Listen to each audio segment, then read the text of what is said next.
कहाणी दिव्याच्या औसेची। ऐका दीपकांनो तुमची कहाणी।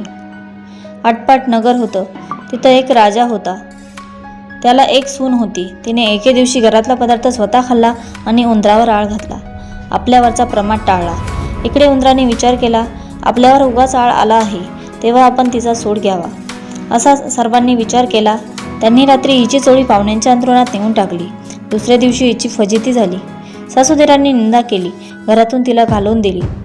हिचा रोजचा नेम असे, रोज दिवे घासावे, तेलभात करावी, ते स्वतः लावावे, खडीसाखरेने त्यांच्या ज्योती साराव्या, देवाच्या औसेच्या दिवशी त्यांना चांगला नैवेद्य दाखवावा। त्याप्रमाणे ही घरातून निघाल्यावर ते बंद पडलं। पुढे या औसेच्या दिवशी राजा शिकारीवर नेत होता। एका झाडाखाली मुक्कामास उतरला। तिथं त्याच्या दृष्टीस एक चमत्कार पडला। आपले सर्व गावातले दिवे अदृश्य रूप धारण करून झाडावर येऊन बसले आहेत। एकमेकांपाशी गोष्टी करीत आहेत। कोणाच्या घरी जेवाव्यास काय केले होतं, कशी कशी पूजा मिळाली वगैरे चौकशी चालली आहे। सर्वत्रांनी आपापल्या घरी घडलेली हकीकत सांगितली।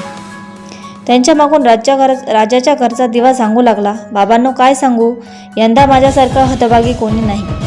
मी दरवर्षी सर्व दिव्यांत मुख्य असायचा, माझा थाटमाट जास्ती व्हायचा, त्याला यंदा अशा विपत्तीत दिवस काढावे लागत आहेत। इतकं म्हटल्यावर त्याला सर्व दीपकांनी विचारलं, असं होण्याचं कारण काय? मग तो सांगू लागला, बाबांनो काय सांगू, मी या गावच्या राजाच्या घरचा दिवा। त्याची एक सून होती। तिने एके दिवशी घरातला पदार्थ स्वतः खाल्ला आणि उंदरावर आळ घातला। आपल्यावरचा प्रमाद टाळला। इकडे उंदराने विचार केला, हा आपल्यावर उगाच आळ घातला आहे, तेव्हा आपण तिचा सूड घ्यावा। असा सर्वांनी विचार केला। रात्री तिची चोळी पाहुण्यांच्या अंथरुणात नेऊन टाकली। दुसऱ्या दिवशी तिची फजिती झाली। सासूदिरांनी निंदा केली, घरातून तिला घालवून दिली। म्हणून मला हे दिवस आले। ती दरवर्षी माझी मनोभावे पूजा करीत असे। जिथं असेल तिथे खुशाल असो असे म्हणून तिला आशीर्वाद दिला। घडलेला प्रकार राजाने श्रवण केला। आपल्या सुनेचा अपराध नाही अशी त्याची खात्री झाली। घरी आला, कोणी प्रत्यक्ष पाहिले आहे काय म्हणून चौकशी केली। तिला मेना पाठवून घरी आणली। झाल्या गोष्टीची क्षमा मागितली। साऱ्या घरात मुख्यतारी दिली। ती सुखानं रामराज्य करू लागली।